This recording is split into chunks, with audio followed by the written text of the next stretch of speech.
Okay, it looks like by my count on the participant list from the Zoom program there that we have about 9 directors on right now. So we'll get underway. I call to order this meeting, the Thomas Jefferson Soil and Water Conservation District. This is a decentralized electronic meeting via Zoom, and I think everyone should know that this is a recorded call. I'm going to call the roll so that we have attendance today. I'm going to begin with voting directors. Myself, Joe Thompson. Here. John Easter. Here. Stephen Meeks. Here. Steve Lucas. Here. Mark Campbell. Here. Angus Murdoch. Here. Lonnie Murray. I am here if anybody, Angus. Lonnie Murray. Okay, it was understood that Lonnie might not be able to make it today. David Collins. Here. Carrie Swanson. Here. Pat Willis.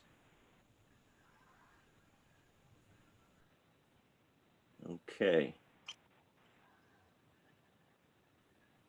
All right, associate directors. Navarre Bartz. Kelsey Calger. I believe she said she very unlikely she could make it in. Carolyn Daughters. I'm here. Grosvenor Merle Smith.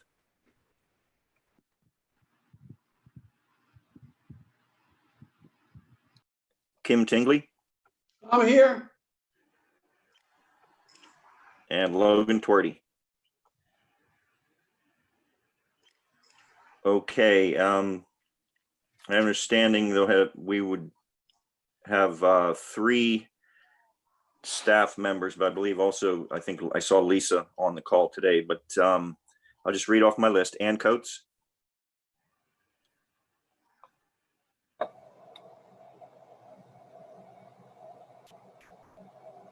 Ann Coates. Amy Moyer.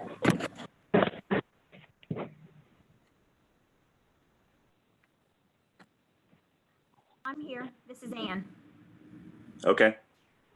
I was trying to use a headset and apparently the microphone's not working. Okay. Thank you. Amy Moyer.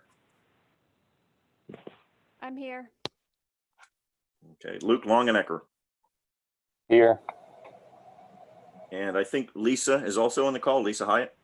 Yes, I'm here, Tom. Okay. Thank you.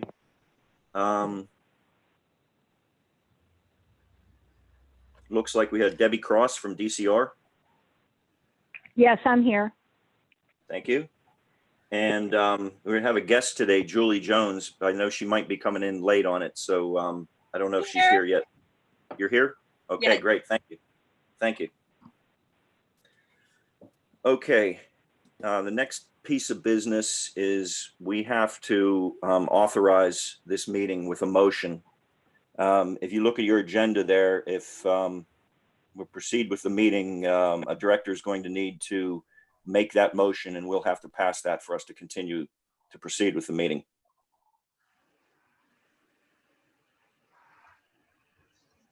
Tom, this is Joe Thompson. Yes.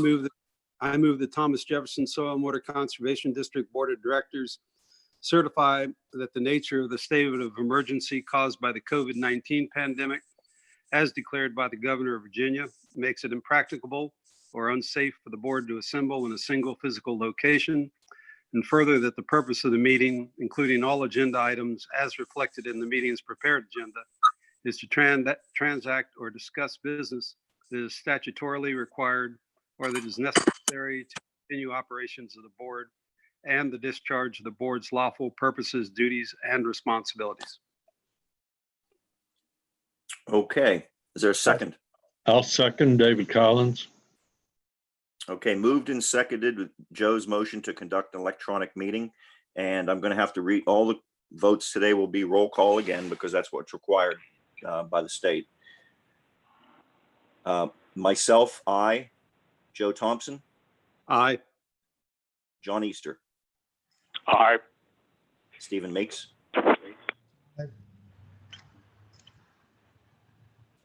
Steve Lucas, Aye. Mark Campbell, Aye. Angus Murdoch, Aye. David Collins, Aye. Carrie Swanson. Aye. Okay. All the directors present voted aye, and motion carries, and we can proceed with the meeting. The guest introductions I mentioned earlier, our guest today is Julie Jones. She is a candidate for the vacancy in the city of Charlottesville for our board.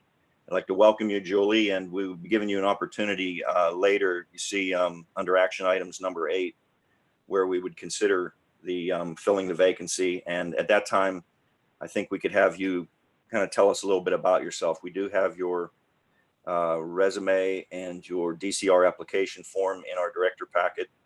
And at that time, I'd ask you if you wish to say a few words before we discuss that. Sounds good. Thanks, Tom. Okay, thank you. Announcements today. The only one I have, an email went out yesterday explaining that the city of Charlottesville passed an ordinance on wearing masks, etc., in response to the pandemic in public spaces. That applies to our office. The Ann Coates district manager sent out an email yesterday explaining that, talking about the protocols we have in place. And Ann, could you take a moment to talk about that a little bit, and the sign up and contact tracing and all those things that we've had to do now in response to the pandemic?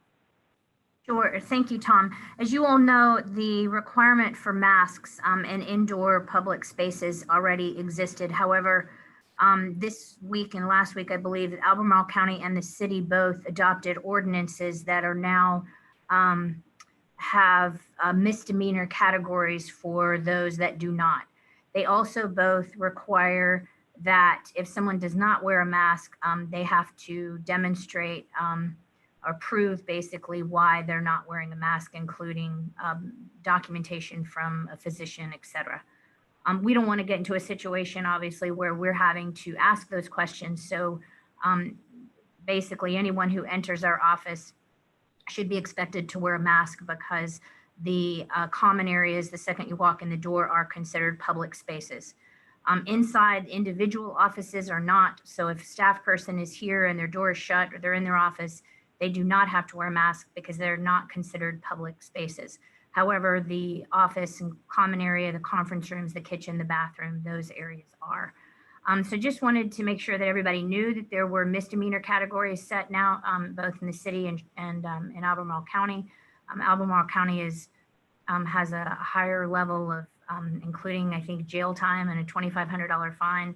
The city of Charlottesville is more lenient, but it's still a class 4 misdemeanor with a $250 fine. We just don't want to get into a situation where Thomas Jefferson's in the news for any reason in that regard. And staff doesn't want to be in a situation of having to police people. So we hope everyone will respect that. Then the extra new step at the front door, which we have not had, is a sign-in sheet. And as part of that sign-in, there is a list of questions that we ask staff to do when they enter the building, which is considered a self-assessment. There's a series, I think, of 4 questions that we ask. If you have any certain symptoms, if you've tested positive, if you've been exposed to anyone who's tested positive, etc. Staff asks themselves those questions when they enter, and then they have to sign in that they did indeed ask themselves those questions. Our guests and any directors or members of the public or anyone else who enters our office is also asked to look through those questions, and on the sign-in sheet, check that they were not able to answer yes to any of those, and also provide us contact information. And the primary reason for doing this, as Tom mentioned, is the tracing. contact tracing. If we do find out that, say, one of our staff members were to test positive and I needed to alert members of the public or directors who had been in our office, it's really important to know the order that they were in, the time they were in, the date they were in, because I have to provide that information to the health department. So again, if you all could please just make sure that if you do plan on coming to the office, to let us know. We do have masks available at the front door for anyone who does not have one. And when you enter, you would sign in the sign-in sheet. And we just ask that everyone respect that. That'd be great. We want to stay in compliance. So thank you, Tom, for bringing that up. Okay. Thank you, Ann. Well, also on the participant list, I believe we now have Navarre and Grosvenor on the call now, I believe. So we can put them down as present under associate directors. Yes, and just Tom, if you don't mind, just remind everybody that it looks like a handful of people do not have their mute buttons turned on. We can hear breathing and swallowing and all kinds of clinking and things. So if you think there's going to be any noise at all, we just highly recommend you practice turning your mute on and off, so that if you do have a disruption in the background or a noise, it doesn't disrupt the meeting. And then you can quickly, if you get good at it, you'll be able to quickly turn your mute on and off. So it looks like we've got probably at least 2 people that do not have their mute on. So anyway, just want you all to be aware of that. There's a screenshot that we can see who's got the mute on and who doesn't. So thank you all for doing that and practicing. Thanks. That's it. Okay, thank you, Ann. I'm going to move on to public comment. Amy, has anyone from the public submitted any comments for today? No comments have been received. Okay, thank you. Moving on to additions and changes to the agenda. Are there any that need to be made? Okay, the agenda will stand as it's been published. Moving on to action items. Directors meeting minutes. Has everyone had an opportunity to see the minutes for the June 24th meeting? If there are no changes, additions, questions, etc., then I'd entertain a motion to approve those minutes. Steve Lucas makes the motion that the minutes be approved as presented. Second by Mark Campbell. Okay, it's been moved and seconded to approve the June 24th meeting minutes. I'm going to call the roll. Myself, aye. Joe Thompson, Aye. John Easter, Aye. Stephen Meeks, Aye. Steve Lucas, Aye. Aye. Mark Campbell, Aye. Angus Murdoch, Aye. David Collins, Aye. and Carrie Swanson. Aye. Okay, ayes have it. Moving on to the Agriculture Committee report. Joe? Thank you, Mr. Chairman. I'm a little bit hamstrung because I'm at the farm without my laptop, so I'm winging this on my phone. So Luke, if I go astray, you feel free to jump in. We're in a situation, as you all know, where I have delegated authority for approval of actions for the Ag Committee. And you'll see down below that at one point, besides approving committee meetings, there'll also be a move to approve this ratification list or agenda. And I'll go over briefly over the projects and activities that I've been asked to approve with delegated authority so that processes could move forward in a timely manner with our ag folks. On June 23rd, there was approval of the fiscal year 2020 carryover report. And there was a project at Old Mountain Farm for $62,152. And there were 2 project increases. One was CE Stevens Estate for $6,000, Lunsford for $48,182.50. On June 24th, 2020, there was a project increase that I approved for Northfields Farm, a WP4 for $307.12. 6/25/2020. Let me stop for a second for Julie's sake. I'm using codes like WP, SLFR. I'm sure that Ann would be glad to send you or Luke a laundry list of how to convert that into real world English rather than going through that now. 6/25/2020 project increases. We had Clover Green Farm, SL6W for $3,000, Martinez for $470.32, and Easter for $250. On 7/8/2020, I approved a James River Association letter of support. We've worked with the James River Association before under a grant that they got from the VEE program. And they are submitting another one, and that has a lot to do with, for our purpose, for riparian buffer plantings. I believe those are all forested. On 7/13/2020, there was project increases for Saunders Brothers of $10,000, Lunsford for $20,000. Excuse me, both those were SL6.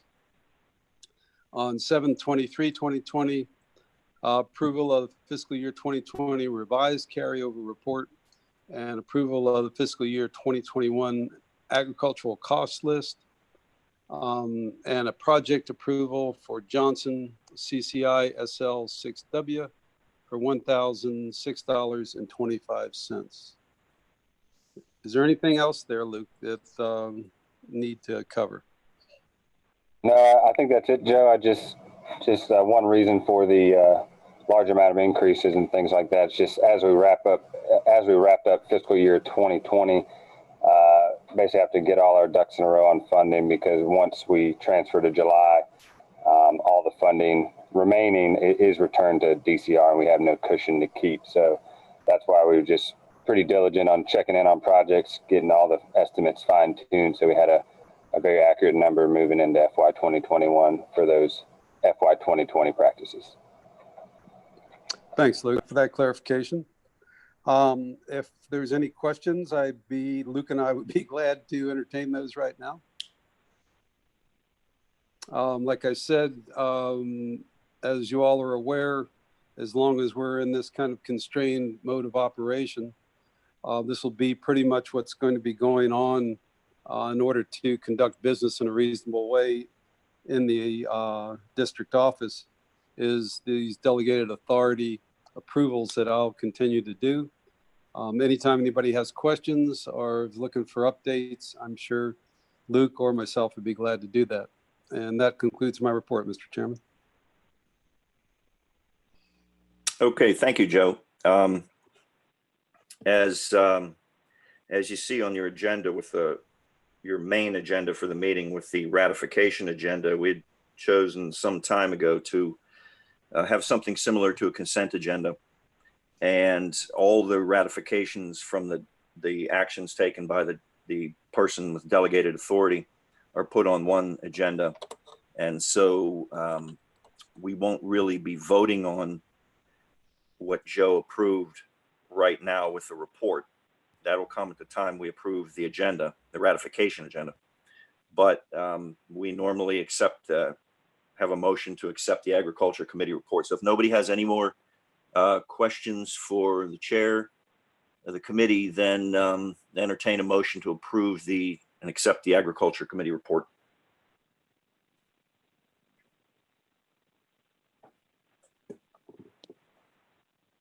Steve Lucas makes the motion to approve and accept the Agricultural Committee report. I'll second David Collins. Okay, moved and seconded to accept the ag report. I'll call the roll. Myself, aye. Joe Thompson, Aye. John Easter.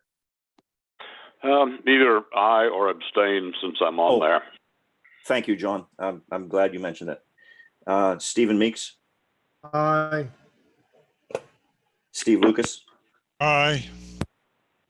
Mark Campbell, Aye. Angus Murdoch, Aye. David Collins, Aye. and Carrie Swanson. Aye. Okay, ayes have it. We'll move on to the Water Resources Committee report. Lonnie's not here today. Joe, are you going to be reporting that? Yes, Lonnie asked me to do that, and I told Okay, him thank you. I'd that for him. So I guess I'm back up.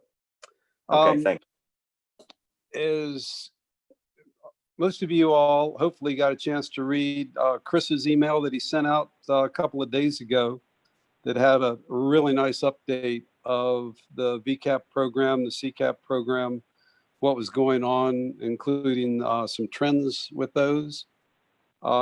And Chris, are you on this call? Not hearing him.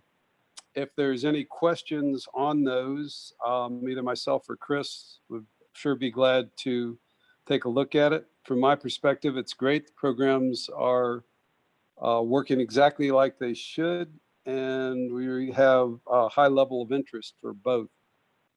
Some things that are upcoming changes for this fiscal year in the state are some changes on primarily how permeable pavers are allowed, when they're allowed, the amounts that are allowed for payment for them, and then some clarification on payment caps per individual and per property that made it a little clearer that people can't divide a property and get two payments for each property and so on.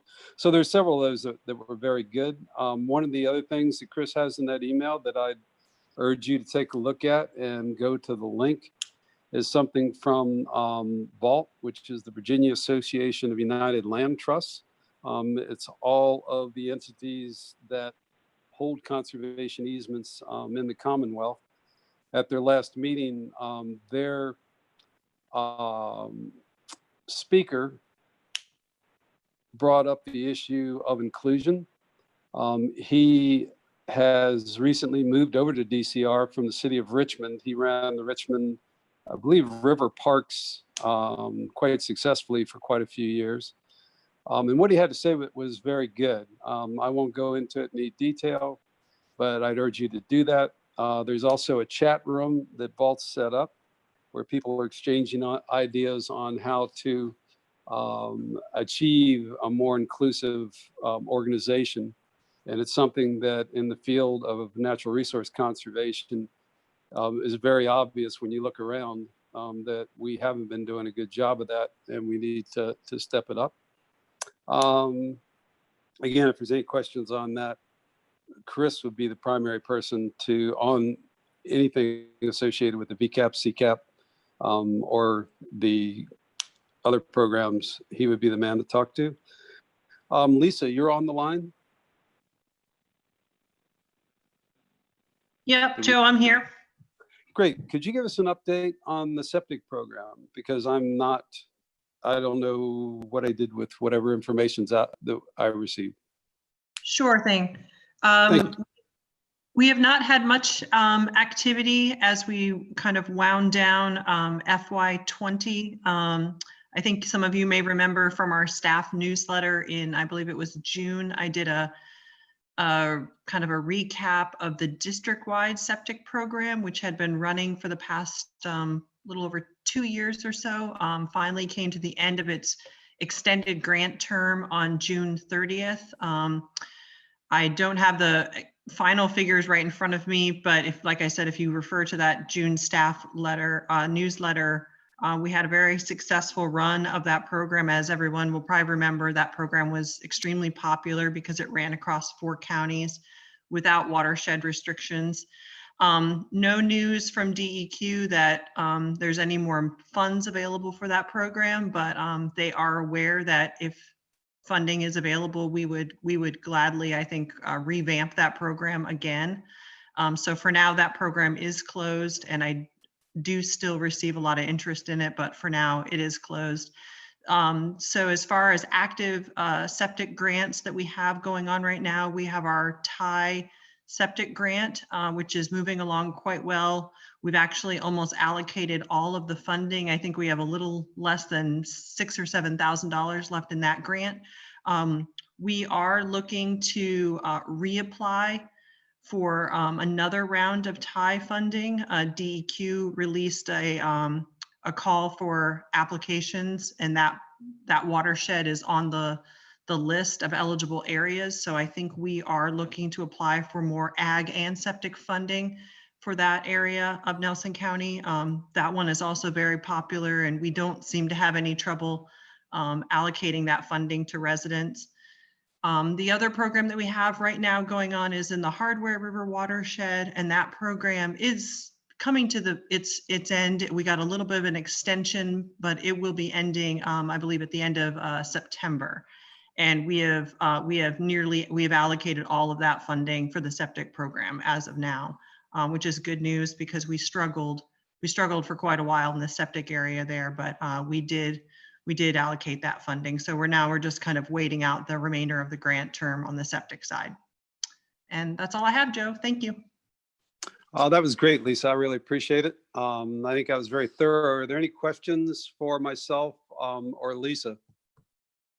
Hey, Joe, this is Stephen. I did not get the letter that you referred to coming from Chris, so I would like to see it if possible. It's an email. I mean, I didn't get the email. I'll have Ann ask Chris to resend that to you, Stephen. And if there's anybody else, please let Ann know or Chris know. Yes, David Joe. Collins here. I didn't get it either.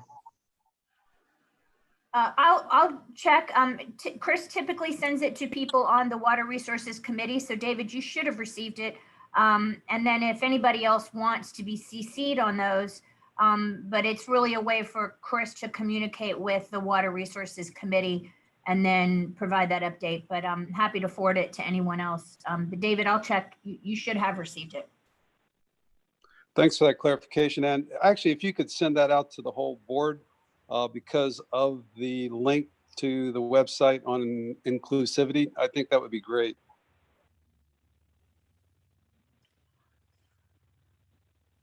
Any other questions? That concludes my report, Mr. Chairman. Okay, thanks, Joe. It seems to be apparent here, but I just wanted to check on this. There's nothing on the ratification agenda for anything from the Water Resources to approve a cost share, a BMP, anything like that. And my understanding that there's nothing to be approved at this meeting. That's my understanding also, Tom. Okay, thank you. I'll entertain a motion to approve the Water Resources Committee report. So moved, Stephen. Second, Angus. Okay, it's been moved and seconded to adopt the Water Resources Committee report. I'll read the roll. Myself, aye. Joe Thompson. Aye. John Easter. Aye. Stephen Meeks. Aye. Steve Lucas. Aye. Mark Campbell. Aye. Angus Murdoch. Aye. David Collins. Aye. Carrie Swanson. Aye. Okay, ayes have it. Moving on to Budget and Finance Committee report and recommendations. There'll be 3 items under there you'll see on your agenda. Stephen Meeks.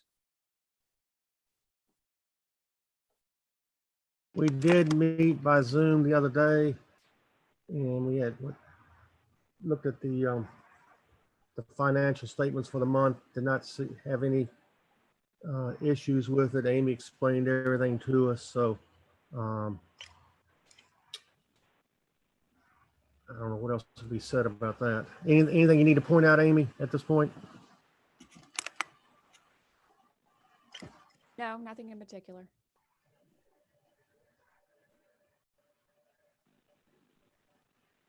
All right. Pardon me, David Collins here. Amy is very low volume. I can't hear it when it comes in, or very, very low here. David, this is Ann. Thanks for pointing that out. I will say that part of it is Amy just also speaks very quietly. But we are testing out a new headset for her today too. So that's good feedback. Thank you. Thank you. We also reviewed the fiscal 21 dedicated reserves. And was that sent out to everybody, Amy? Yeah, there we go.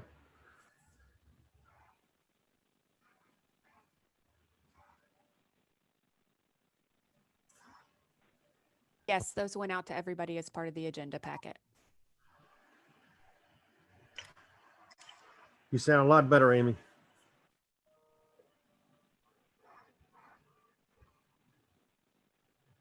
So unless anybody has any questions with that, the Finance Committee did approve that those dedicated reserves. So we recommend approval to the full board on that. And was there one other item?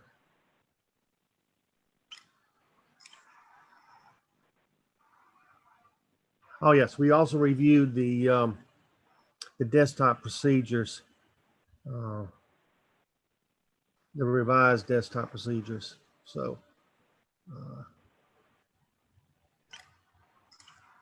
and we went through and Amy pointed out a few things. One of the big items, and Debbie may talk about this later, is the requirement for FOIA. And I believe we all might have gotten an email about that too, but we need to take a session, online session dealing with FOIA now, just like we did with COIA. With that, if there's any questions, that sort of ends the report.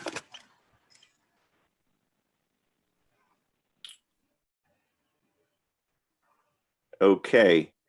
Thank you, Stephen. Can everybody hear me? Sometimes I get confused on my mute thing there. Yes. Loud and Good. clear. Good, thank you. These are all three separate pieces of business that we will have to even, a review of desktop procedures. If I remember correctly, Debbie, is a deliverable. You do that, at least once a year, I think it is. That's correct. That's a deliverable, and also approving the dedicated reserves is a deliverable. Right. Okay. Okay. So let's begin with, if there were no more questions for Stephen on the Budget Finance Committee report, let's proceed with each separate piece of business there. Someone move to approve the treasurer's report, financial statements.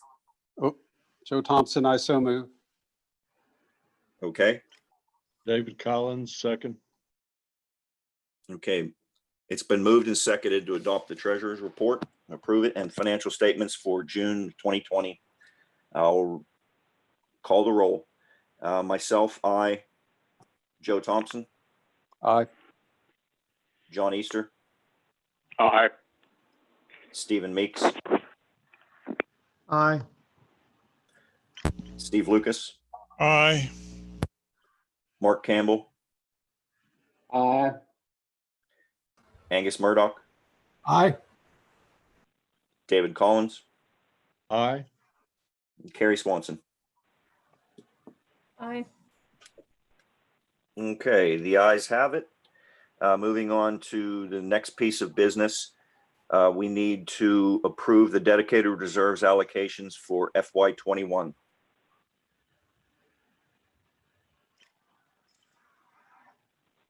Steve Lucas, so moved that we approve the dedicated reserves. Thank you. We have a second on that?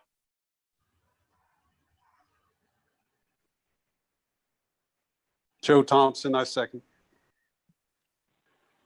Okay, it's been moved and seconded to approve the dedicated reserves allocations for FY21. I'll read the roll. Myself, I. Joe Thompson. Aye. John Easter. Aye. Stephen Meeks. Aye.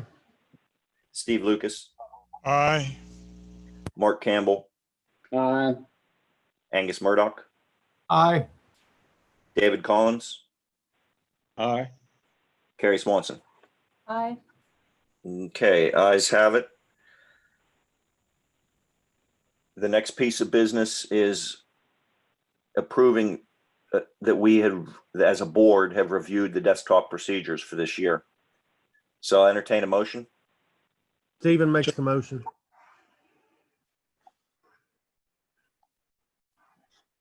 Need a Joe second? Thompson. Joe Thompson, second. Okay, it's been moved and seconded to approve our review of desktop procedures. I'll call the roll. Myself, aye. Joe Thompson, Aye. John Easter, Aye. Stephen Meeks, Steve Lucas, Aye. Mark Campbell, Aye. Angus Murdoch, Aye. David Collins, Aye. and Carrie Swanson. Aye. Okay, the ayes have it, and we've adopted all the business of the Budget and Finance Committee. I'll just say again that calling the roll is something we have to do. We're required to have the individual directors' votes recorded when we do this type of decentralized meeting. You know, everybody knows when we sit in our conference room and have an in-person meeting, we just say all those in favor and that's that. But I appreciate that everybody is patient with this and hangs in there with it. The next piece of business is the Climate Committee report. Joe, will you be reporting on that? I will. Thank you. The Climate Committee met. You can see Amy's got the meeting minutes up on the screen right now.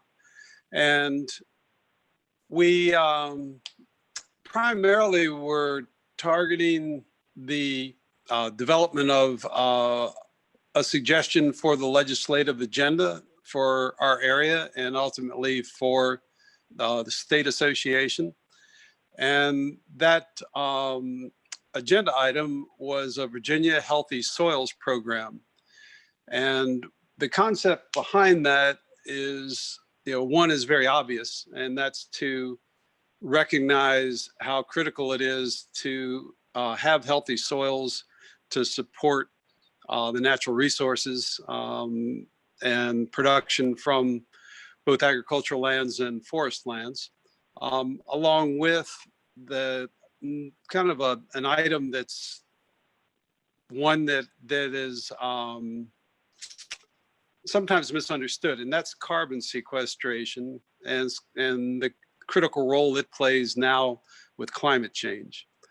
So the approach we took was looking at existing legislation in our neighboring state, Maryland, what was passed prior. And that legislation was passed and adopted with support from Farm Bureau, from most of the major ag groups, along with the environmental groups. One of the potential outcomes that we're hoping for, and this will be down the road a bit, is that with the idea that healthy soils are recognized as having the ability to quantify the amount of carbon that they can sequester, that those carbon credits, both on agricultural land and forest lands, would be something that could be verified and in fact used as a potential cash stream for landowners. And with that, it's kind of a double benefit. The healthier soils are also more productive soils relative to crops and forest outputs.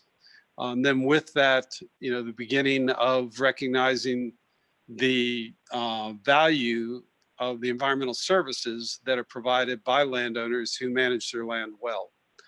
So with all that, we did put together a suggestion proposal and submitted that. And maybe Mark can address that a little bit in his report next, legislative report. We submitted that to the legislative committee, the area committee, for their consideration. One of the other things behind the idea of potential carbon credit trading for landowners is that pretty recently the Commonwealth adopted and the governor signed legislation that enabled the power industry to do carbon credit trading among multiple states.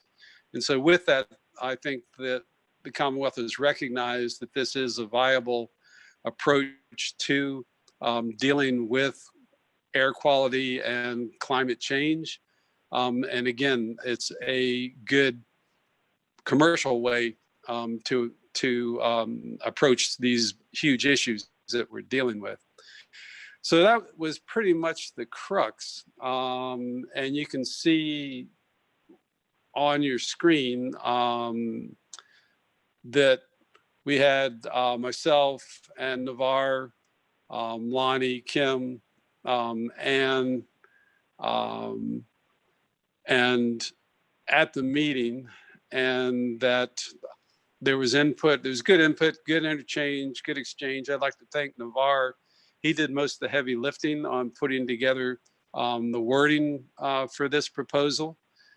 Kim provided some really nice support because he is friends with an individual who had the ability to review this relative to its, viability legislatively. So we had a lot of good help from the committee. That was primarily what we covered. The other thing that Ann covered was, as you can see on number 3, the Albemarle County Natural Resources Group Climate Action Plan that was sent out for us to review, and we had an opportunity to look at that. And it carries participating with that group, and Lonnie's interested in joining it. Then item 4, the North Carolina Carbon Farm Planning Pilot.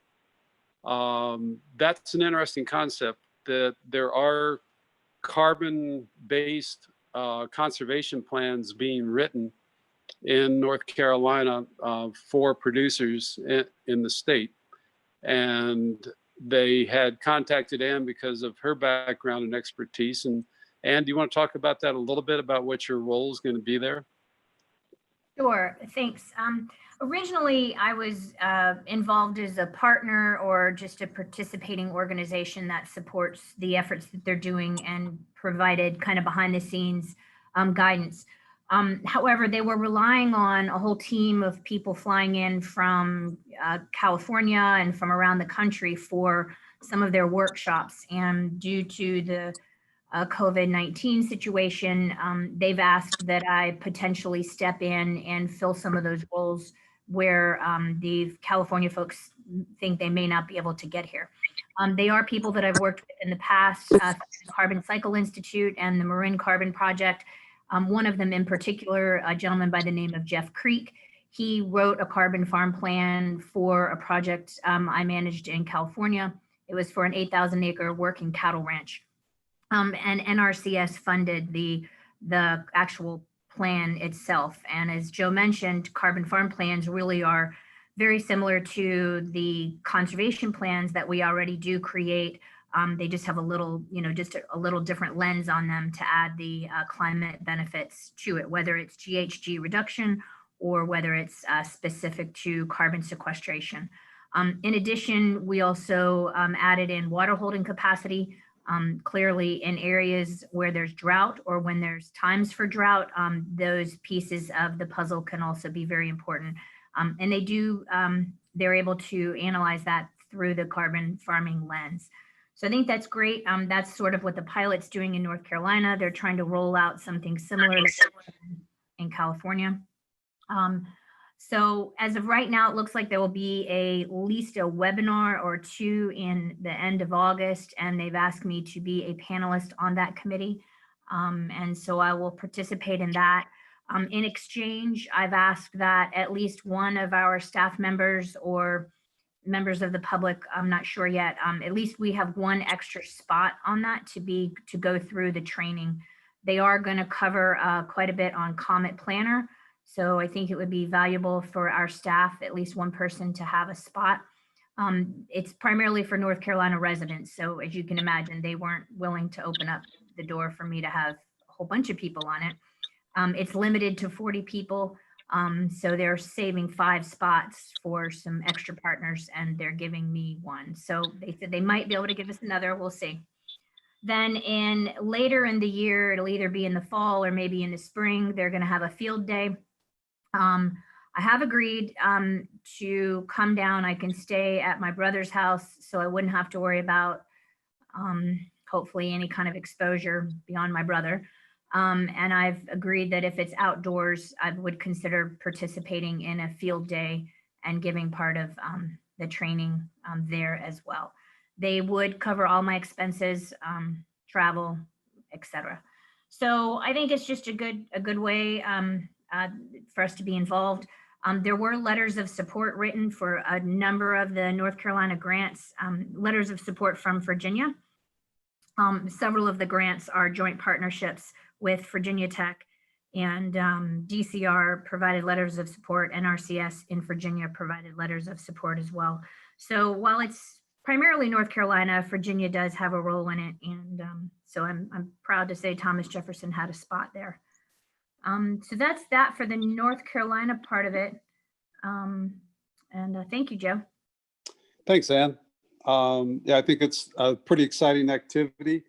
And also, I'm really appreciative of the fact that we can be in the forefront in the Commonwealth of the soil and water conservation districts that are engaging in what I think is going to be a really big field in the very near future. The next item, number 5, relates to this also. The NRCS actually has a piece of software called a Comet Planner that they have developed. And the purpose of that is exactly what we've been talking about. That's to be able to document what practices a cooperator is installing on their land and what kind of carbon sequestration could be expected from the installation of that practice and the management of it. So that's a kind of a summary of that. And it's something that Ann has relayed on to, as you can see, to James Martin at DEQ, because DEQ is really the entity that would probably be dealing with any kind of carbon credits. They're the ones that are responsible because it has to do with air quality, with the power industry and their carbon credits and carbon trading activities. So it will probably be them that will be involved in this, and kind of taking that and bouncing back to the proposed legislative agenda that we submitted for a Healthy Soils program. It addresses both the DEQ and DCR in the verbiage that was submitted for that.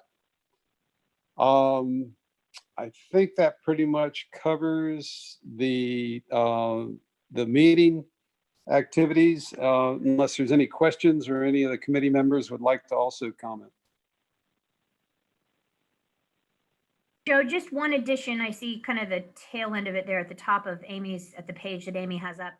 I just wanted to make sure everyone knows that when I submit locality funding request reports to each of our 5 localities, asking for obviously general operation funding, I still have to provide quite a bit of information on how our programs benefit each locality. One of the things for Albemarle County, which changed last year, is they added a checkbox for the climate benefits specifically of the projects we're doing, and they removed all of our historical boxes, which included natural resource protection, watershed, water quality, etc. I did get an email back from Ann Malik this week indicating that all of the work we're doing in her mind and the county's mind would fit in the climate box. So they're more than happy for me to check that box and to elaborate on what we do similar to how we have been. But there's just a clear focus now that the county has shifted to elevate the climate action plan up in their goals. And so the analysis that will come out of DEQ using COMET will be incredibly helpful for us as a district, because I'll be able to report the climate benefits of the practices that we're already doing. And I think that's a big key piece, is so many of these practices, we're already doing them. We just haven't been capturing or calculating the climate benefits. And so I think that will be fantastic information coming out of DEQ, and it will help us meet a requirement that Albemarle County has now asked of us. Thanks, Ann. I appreciate that. Filling in that information. That's very critical. Any other questions or comments? Hearing none, that concludes my report, Mr. Chairman. Okay, thank you, Joe. I have a motion to approve the Climate Committee report.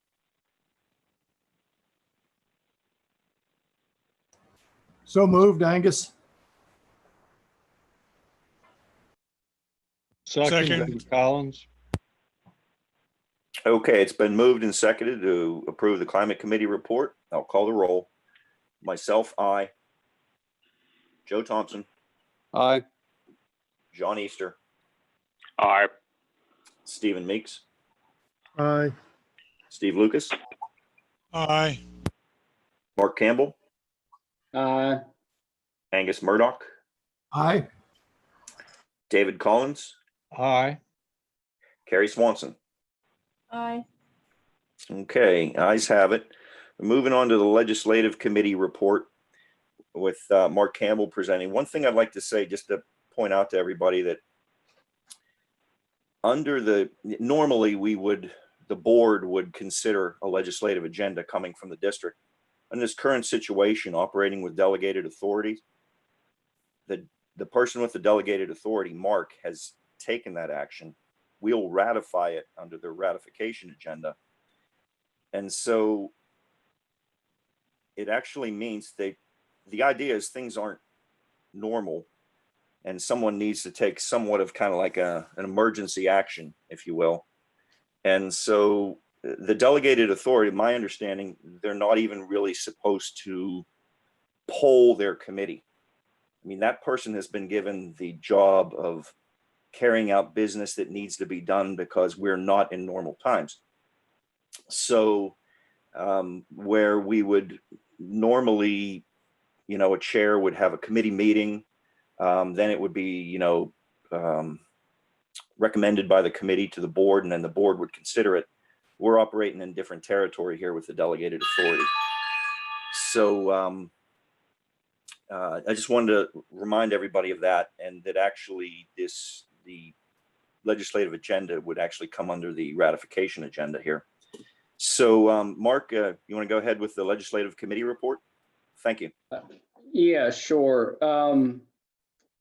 And working up to this, well, I see it's up there now. I didn't see it in the original packet, but anyway, I did get some input from the Legislative Committee, and then we had some input from the Climate Committee, which we added the healthy soils. And I won't go into that because that's already been covered. Joe covered that real well with the healthy soils. But what I did, along with input from the Legislative Committee, was look at last year's legislative agenda from the Thomas Jefferson District. We also looked at what Culpeper District sent. They're pretty active on the legislative side, and just melded some of those together and see what was pertinent or at this time, or and things that may have already been covered that we didn't need to include in 2021. So the first item is just to maintain level funding for Ag BMP cost share programs, considering that the state budget is going to be much less this coming year than it has been.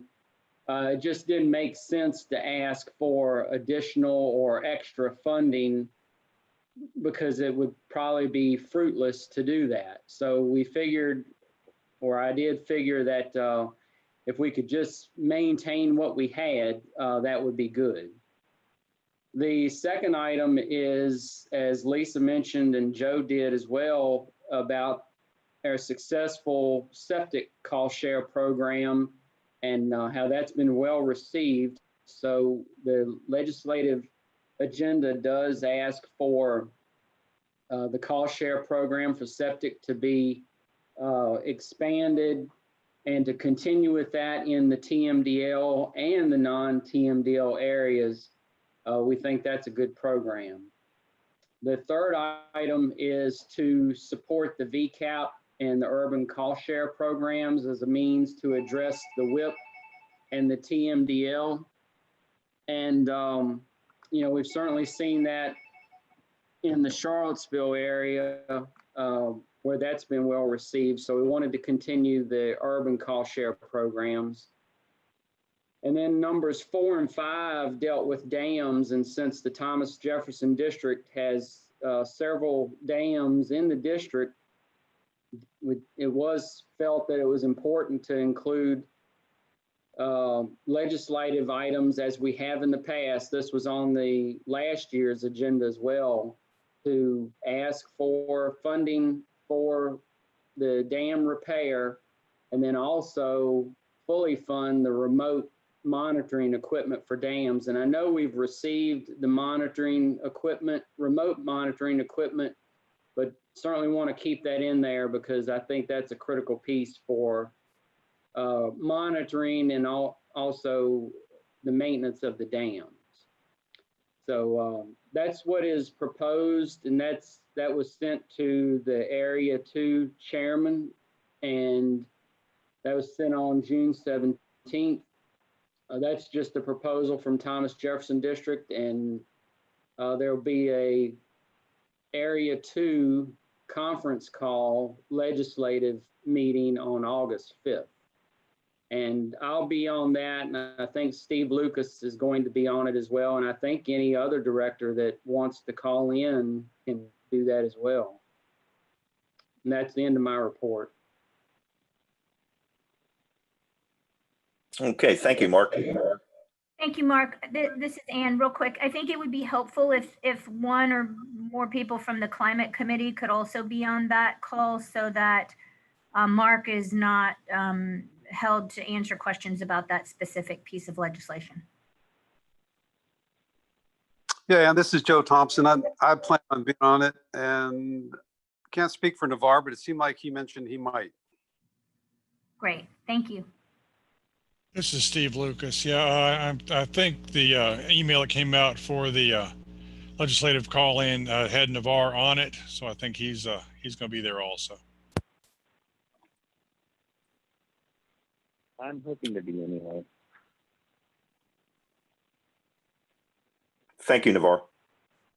If there are any questions for Mark on the legislative committee report, we entertain a motion to approve the report. Joe Thompson, I so move. Steve Lucas will second.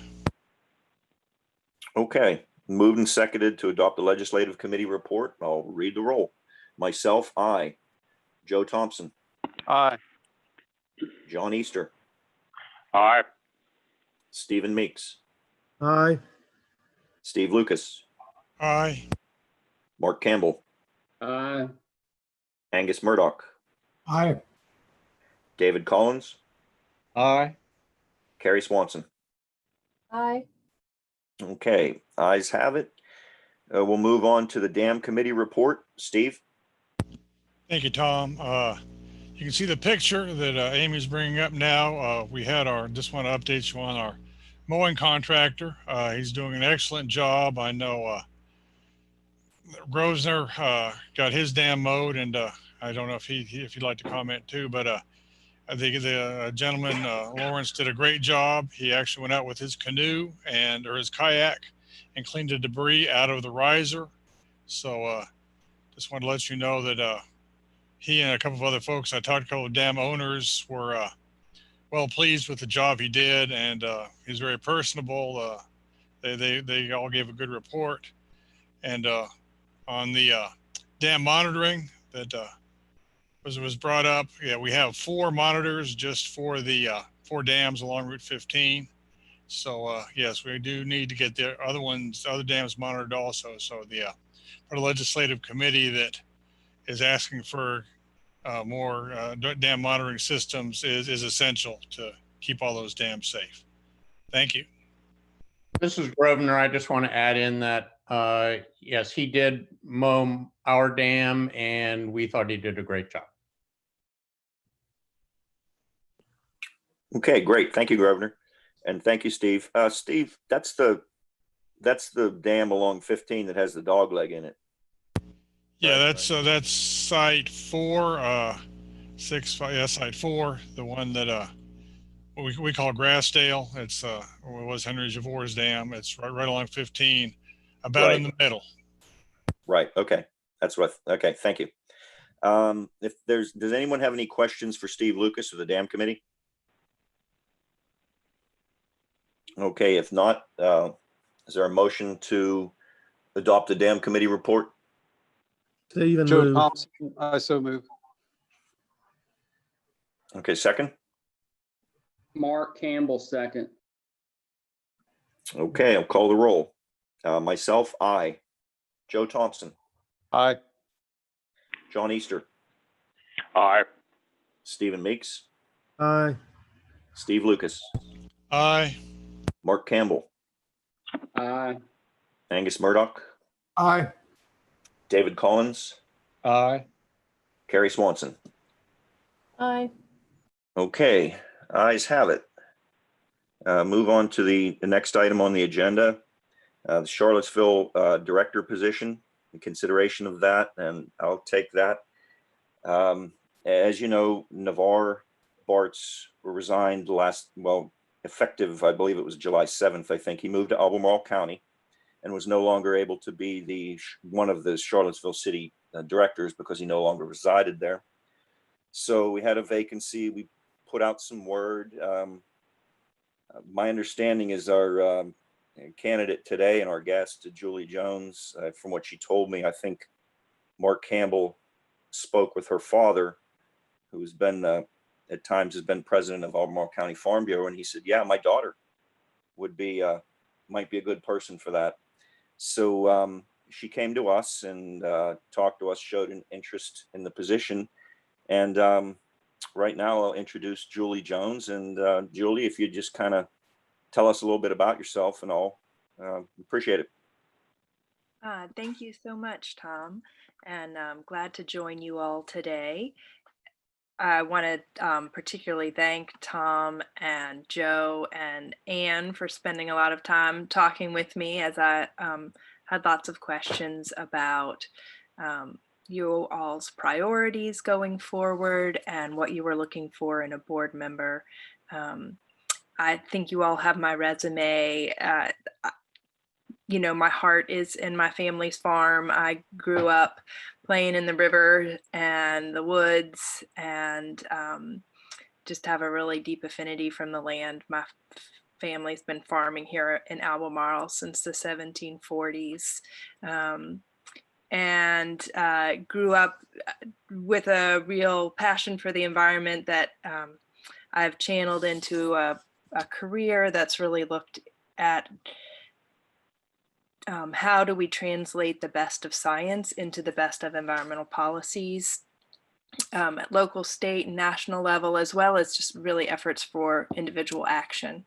So that's what I do professionally. I also have a real passion for affordable housing, and have worked in the Charlottesville and Albemarle area for a long time now on affordable housing issues, both with AHIP, who I know you all know well, because I think some of AHIP's clients often take advantage of some of the sewer repair funding that you all provide, as well as I was the chair of the board of the Housing Authority here in Charlottesville. So I have a great understanding of what it means to be a semi-governmental entity and public interest and really serving the public interest and making sure that taxpayer dollars are used well and for the public good. So please, I welcome any questions you all might have and appreciate your consideration. Julie, this is Kim Tingley. I think we've met before.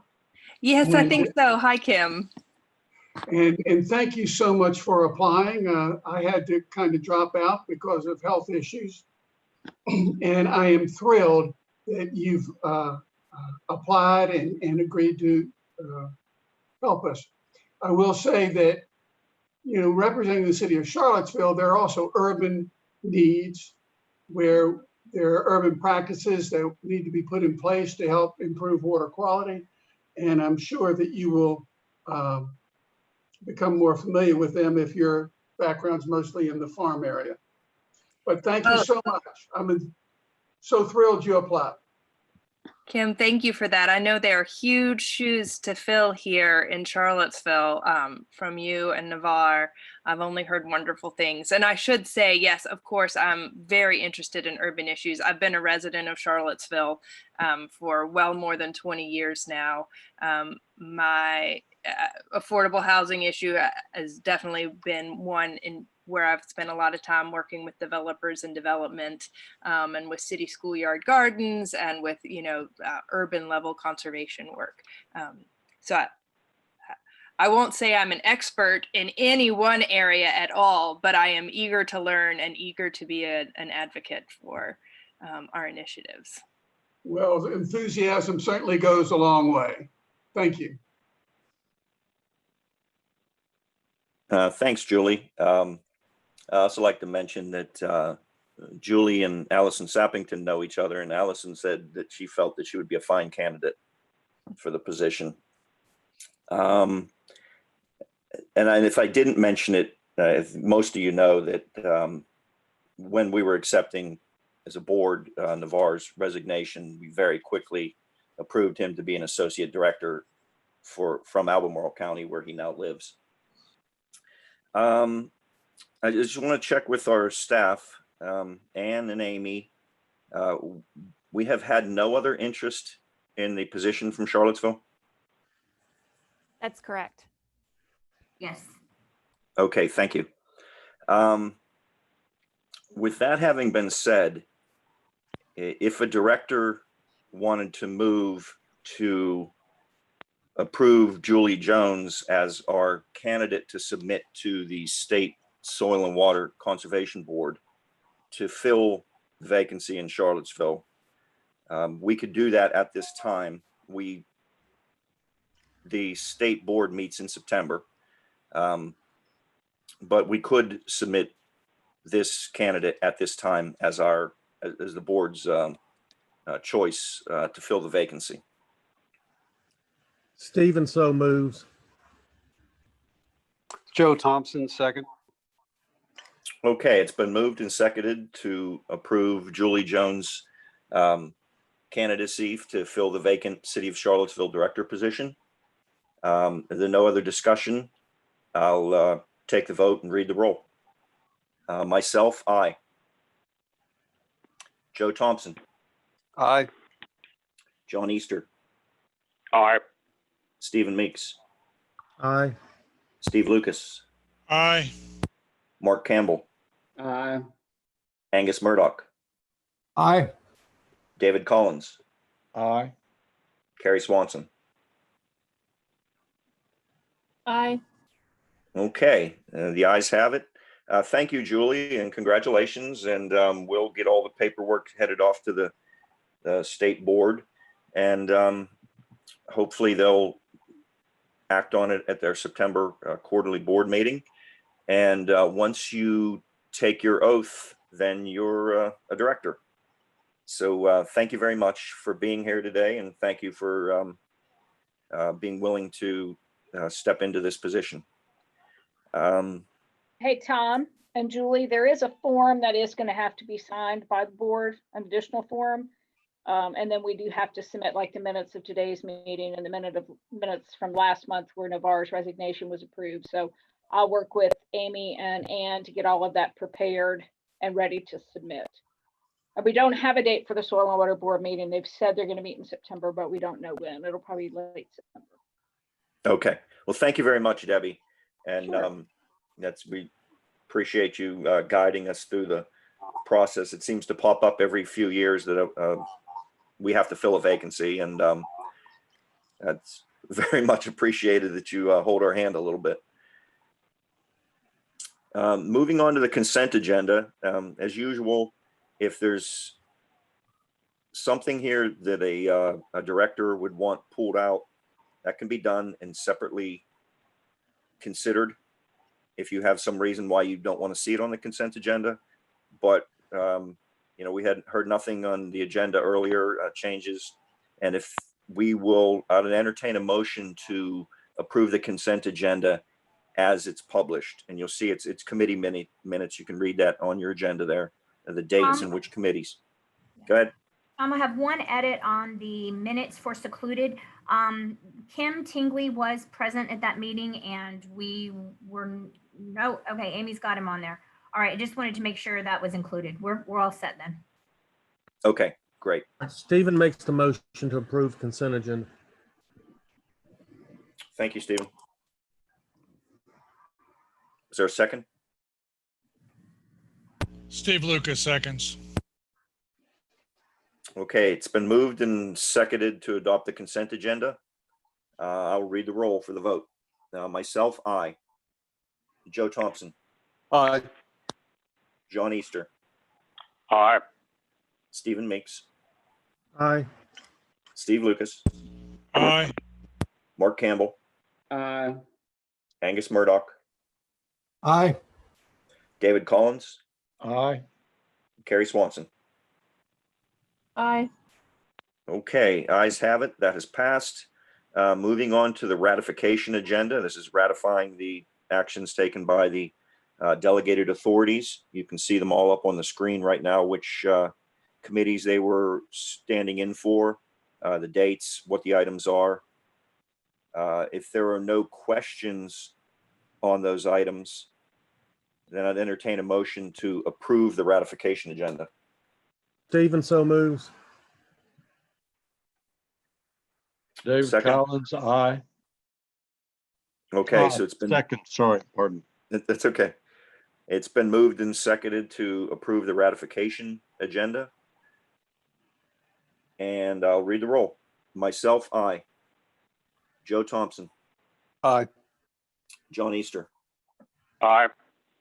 Stephen Meeks. Aye. Steve Lucas. Aye. Mark Campbell. Angus Murdoch. Aye. David Collins. Aye. Carrie Swanson. Aye. Okay, thank you very much. That's been approved. And moving on to the next item on the agenda, reports of cooperating agencies and partner reports. Debbie for DCR, this is your time. Thank you. Sure. I had to unmute myself. Just a few things to share with you. You have my report there in front of you. And I think Stephen mentioned earlier, I think the most important thing to mention is that beginning July the 1st of 2020, all locally elected officials, which includes district directors, are now required to complete Freedom of Information Act training provided by the FOIA Council. So, I have some in my new director orientation, but this is a separate training that is required. In the future, when a person is elected, they will have 2 months to take that training.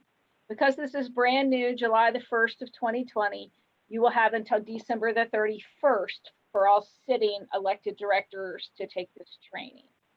So in my report, there are 2 web links there. The first one takes you to the online, to the FOIA Council, but the second link that's in blue, live link, that will actually take you to the training itself.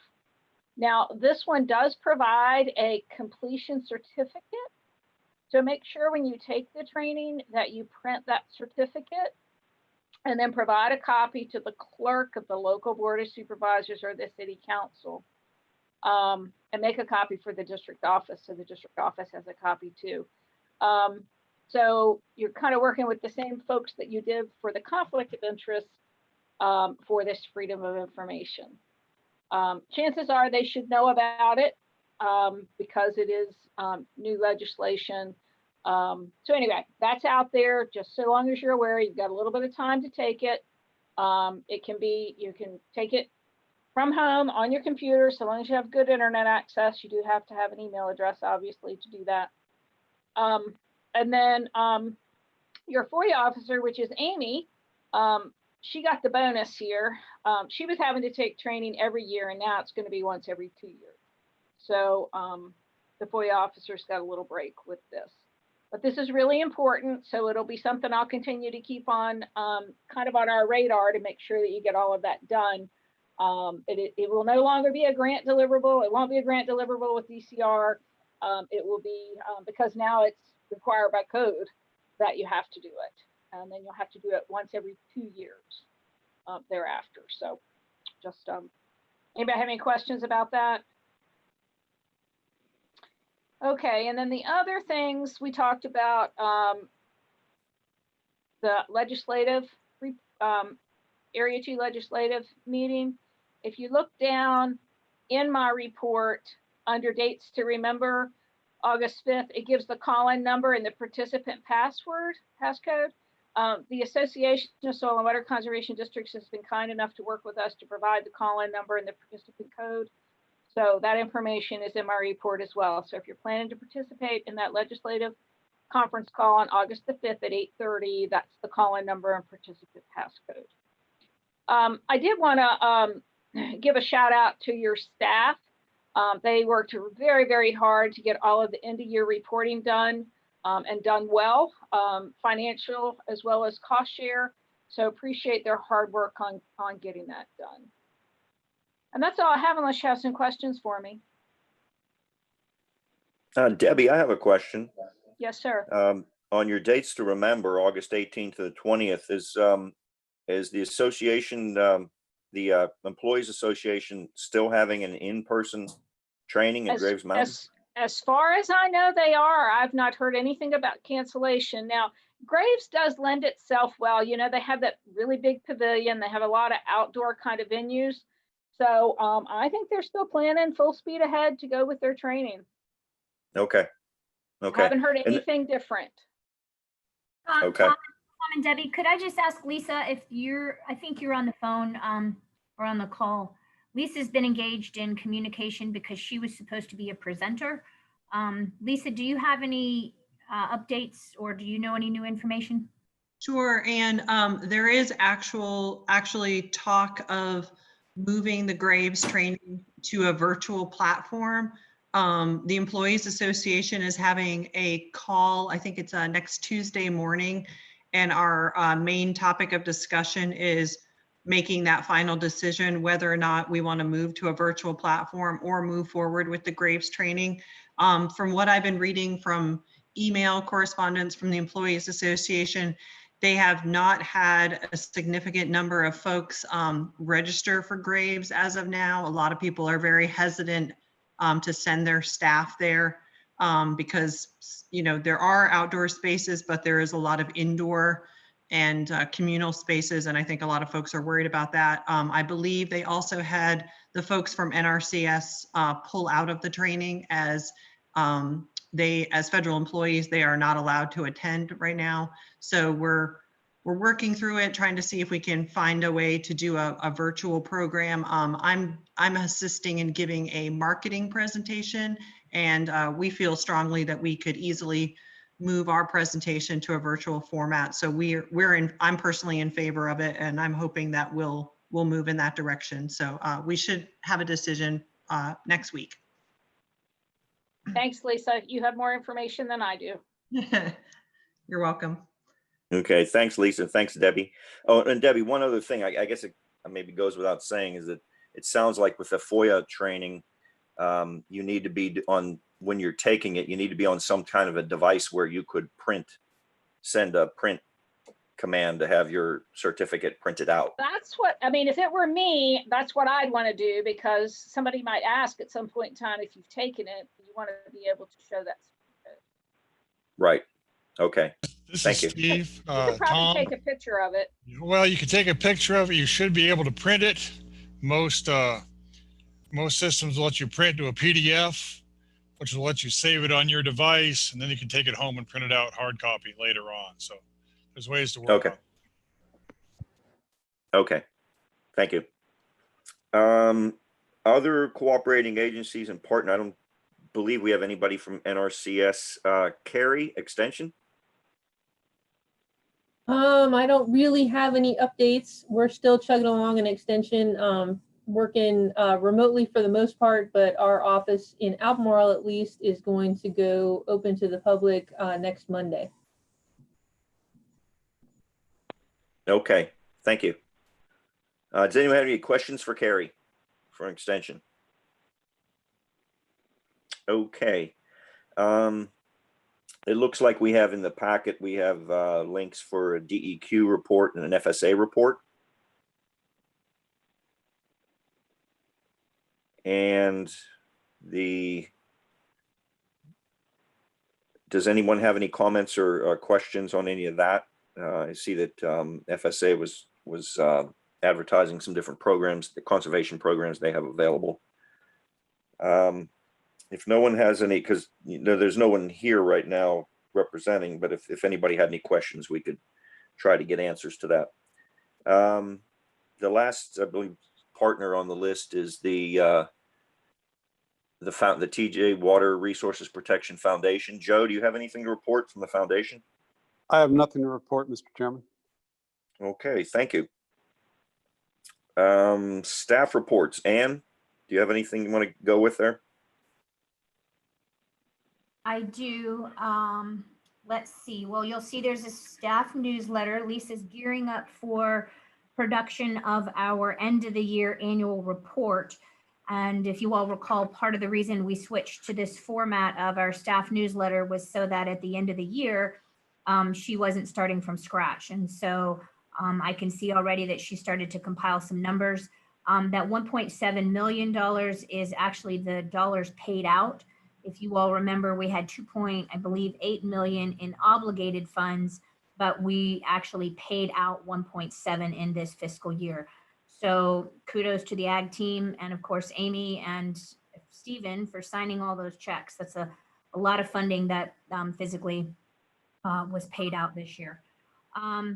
Just some other things to report on. Typically we do an annual work plan. In the past, I've tried to shoot for July. This year, we're going to go for August. Staff is working on it in conjunction with their new performance goals.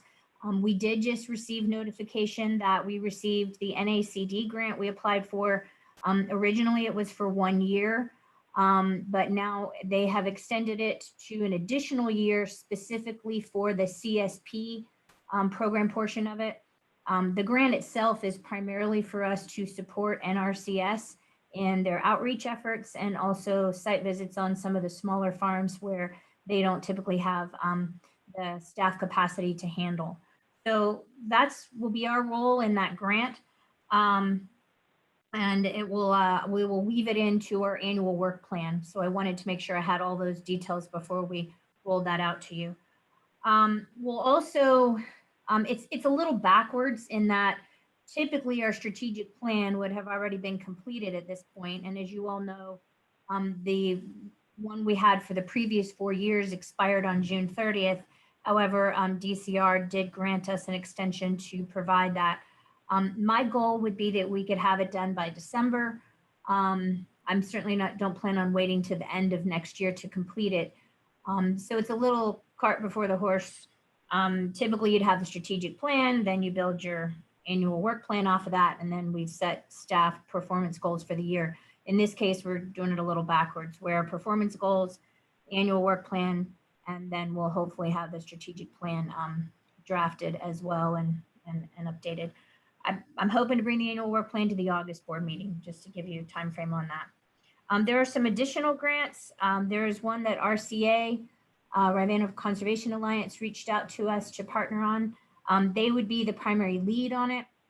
We possibly would have a small role to play, but it would be a good way for us to develop a working relationship with them, more specifically with them than we have, certainly in the recent past. That would be primarily for the residential urban program. It's due in September, and I believe the maximum is $25,000. And I hope we'd get a little bit of funding for staff time. Chris would be the primary lead staff person on that program, and he has set up some time to meet with their director. So that's in the works. There is a potential that we may also apply for that Dominion grant. I did reach out to Tim recently again. He had mentioned possibly applying for the funding to reimburse us for the soil tests that we had committed to for Lake Anna. If we were able to get a reimbursement for those, that would certainly be helpful. And I think we were looking at around $1,000. So that's something to look into. I'll bring you up to speed more on that once I know more from Tim. Tom, I'll be asking you to sign the NACD contracts with your delegated authority. And then if we go forward with the RCA Dominion contract, there'll probably be some documentation, letter of support, if anything, for that as well. So that could happen in between now and our next board meeting, and I'll keep you informed of those things. I do have an interview. I do have an interview this afternoon on a nationwide phone call. There is a group that I've been involved with that is trying to roll out Comet Planner on a nationwide level. It already exists for anyone who wants to use it, but they realize that there needs to be a training package, sort of strategies on how to roll it out. And I've been part of that working group now for a number of years. They're doing a 30-minute interview this afternoon. They asked for me to invite some Virginia folks. And so I have asked Emily Francis, who's been working with Ann Mills, who I mentioned to you all before, and then also Chris Lawrence, who is an NRCS soil health, I think mostly on cropland, but he's a soil health person, and he has been involved in the North Carolina project. So they are going to both join me this afternoon for that interview. And again, it's a nationwide call on Comet. Last thing I just want to touch on is Amy and I have been looking at our policies. I did see in the desktop procedures, they are recommending that we adopt an official telework policy. And then also Amy and I believe that it's time for us to revamp the vehicle policy. But we would hope to maybe bring those to you in September, October. That's it. If anybody has any questions, I'm more than happy to answer. Thank you, Ann. Anyone have any questions for Ann? Okay, one other thing you'll note there under staff, the site visit log, it's just kind of a little summary of where our staff has been and whose places that what type of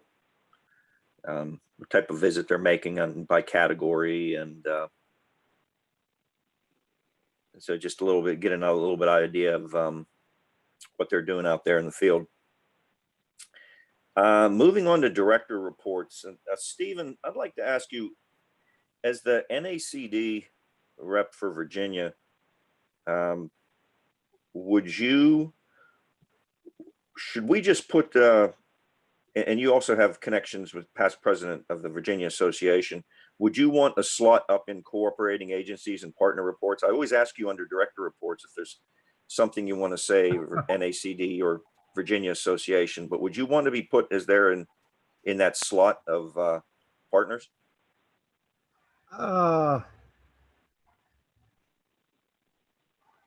Yeah, I'm open either way. Okay. Okay. Do you have anything for us from the associations? Well, we had the association is meeting right now, or it may have concluded by now. There was an overlap, so I know there was going to be more discussion about the annual meeting, whatever shape or form it might take for December. I still don't have anything really concrete to say on that. NACD had a Zoom meeting last week in replace of the annual summer board meeting. That went okay, I guess. It went probably over 100 participants on that. The sound from various speakers was not the best, but I guess it went off all right. There were a couple of things we voted on. One was to amend the bylaws, NACD bylaws, to allow for remote meetings like we just had. And we also voted on a diversity statement and approved an updated budget, which reflects sort of the downturn in income for NACD. They are still planning on the New Orleans annual meeting next February. They are revisiting it every month based upon what's happening nationally and what is happening with the hotel. So I think they will make a final decision in November as to what format that annual meeting might take. But they have already started planning for meetings beyond that. In 2022, the annual meeting will be in Orlando, Florida, right on right on Disney property, I believe. And what else? I guess meetings beyond 2021 are being planned. So anyway, we had about a 3-hour Zoom meeting instead of a 5-day in-person meeting. So unless anybody has any questions, that's all I got.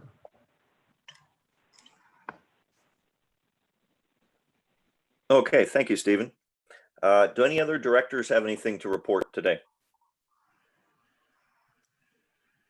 Tom, this is Joe. One, I'd like to thank Julie for, again, stepping up and potentially looks like she will be joining our board, which is just great. Number two, with the amount of ground that I kind of covered in today's meeting, it really became apparent to me how incredibly relying we are on the staff to carry out the programs and the mission. And I know we've said this before, but I don't think we can say it too much. They're doing just such an incredible job. They're doing that without virtually with no oversight other than the delegated authority requests that come to those of us who have that responsibility. And so it's one of those things it's very frustrating in some ways, but I'm just very grateful that we have such a competent and professional group working for us.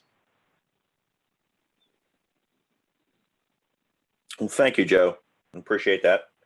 And Joe, I'd just like to, oh, go ahead. I'm I sorry. was just going to say, Joe, I know Luke, I believe, and Lisa are both on the phone call, and I think Chris may have joined us as well. I just want to say thank you to you all for being so patient with us, because it has been a big learning curve. I still think there's some more things we can improve on, but Amy's done an incredible job at getting this packet organized in a way that, I think that there are going to be some real benefits going forward, and maybe some things we'll keep that seem to work for us and make things more efficient. But,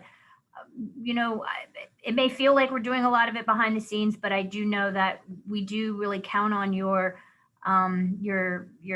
opinions and your assistance and your help. And so we thank each and every committee chair and each and every board member for being there for us. Okay, well, thank you, Ann. If any other director, if no one has anything else to say, I would just like to reiterate that I and Ann and Amy, I'm sure, are very, as you said, we're very appreciative of the patience that everyone has had with this whole situation for going back to March now, I guess, and all the things that we've had to go through, and we finally seem to have settled into this a little bit. And I just want to thank everybody for basically putting up with this and still doing a great job. as directors and staff in a difficult situation, and just showing the patience, but also still showing the passion or the enthusiasm for what we do. If there's nothing else to be brought before the board, then I would entertain a motion to adjourn the meeting. Tom, this is Grosvenor. Go ahead, Grosvenor. I just have one thing. Rex Murphy, who owns Aspen Hill in Green Springs, where we have a project, passed on Monday. Oh, okay. Sorry to hear that. What is that, the place that he, It's Aspen Hill and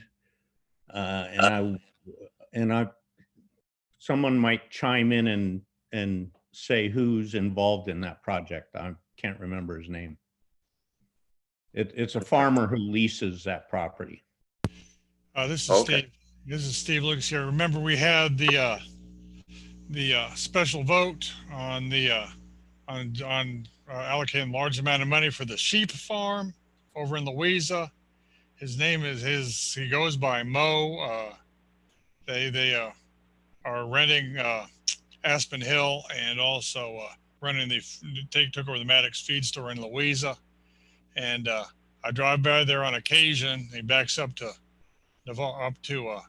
Grosvenor, but and they had hayed the whole thing. They put up a lot of fence and taken down some other fence. There's a lot of activity.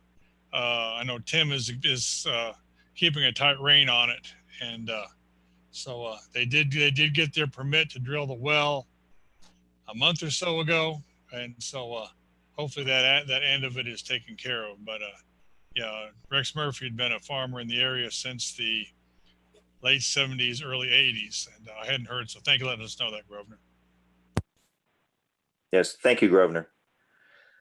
Okay. David Collins here. Yeah, go ahead, David.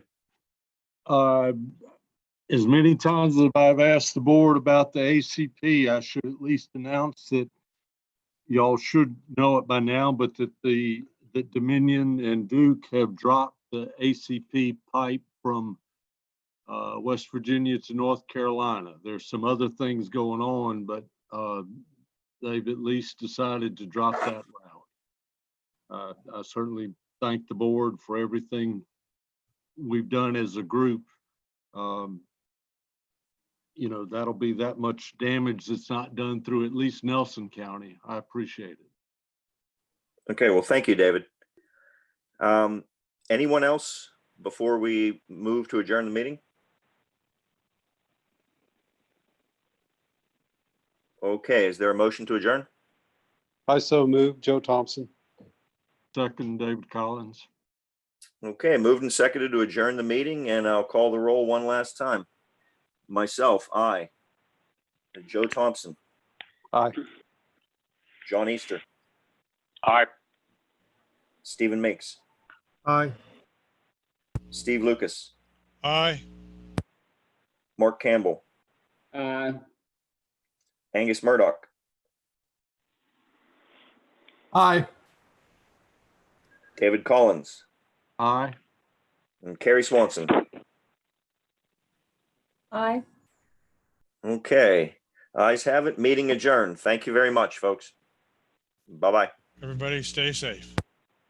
Bye, Thanks, everyone. Tom. Bye-bye. Thanks, Yes, Tom. stay safe. Thank you all.